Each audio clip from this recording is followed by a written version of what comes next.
Maintenant, quand le peuple sénégalais a opéré le changement, qu'est-ce qu'on a vu? La même chose qu'au Mali, vous êtes là.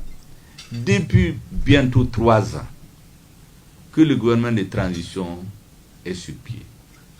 Tout a été fait pour opposer les deux têtes de l'exécutif. Au Sénégal, j'ai remarqué, dès l'installation du président Faye, on a commencé. Est-ce que le PASTEF a un programme?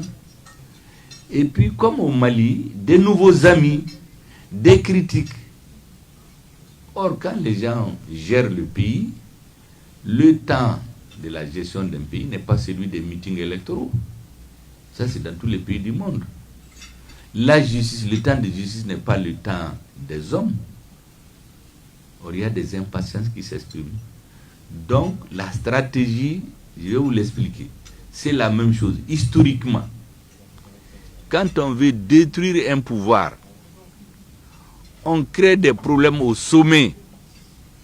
Donc, faire une division au sommet ou couper le sommet de la base.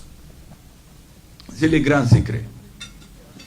Donc, il faut tout faire pour les couper de cette base qui les a portés au pouvoir.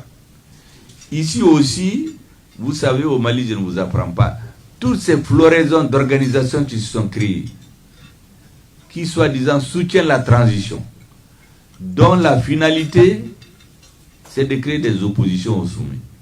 Est-ce que quelqu'un peut imaginer qu'il est bon, il travaille pour la marche du Sénégal, et sa mission c'est d'opposer, le premier c'est le président du Sénégal.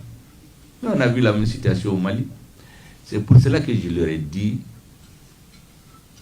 une maxime, j'ai dit ça dans une interview, on dit que l'opposition unie, le pouvoir divise. Et c'est sur ça que les adversaires vont travailler.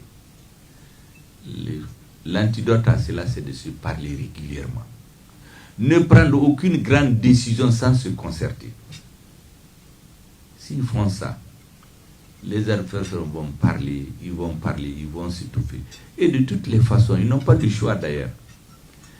Parce que j'ai l'habitude de dire à certains hommes politiques, il y a un proverbe en Mana, on dit qu'on ne peut pas traverser un marigot où il y a des caïmans avec le courage d'autrui.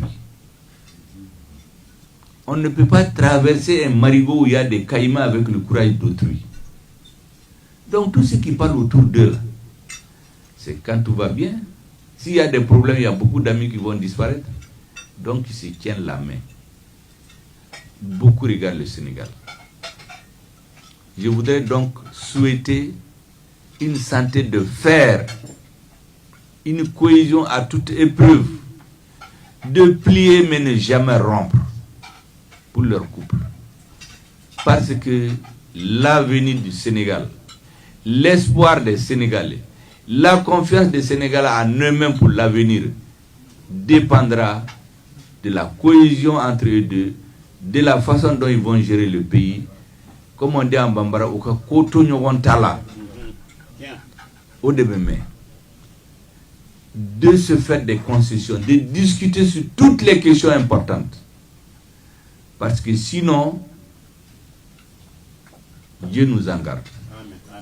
Je voudrais donc, Monsieur le Premier ministre, vous souhaiter une santé de fer. Souhaitez au président une santé de fer. Vous souhaitez une entente à toute épreuve. Souhaitez au peuple sénégalais beaucoup de succès. Et vous aussi, beaucoup de chance. En politique, c'est comme le sport. Continuez à être stratège comme ils l'ont montré. Parce que c'est la stratégie qui manque aux dirigeants africains. C'est pour cela que dès qu'il y a une contradiction, on transforme ça en antagonisme. Regardez ce qui s'est fait autour de nous.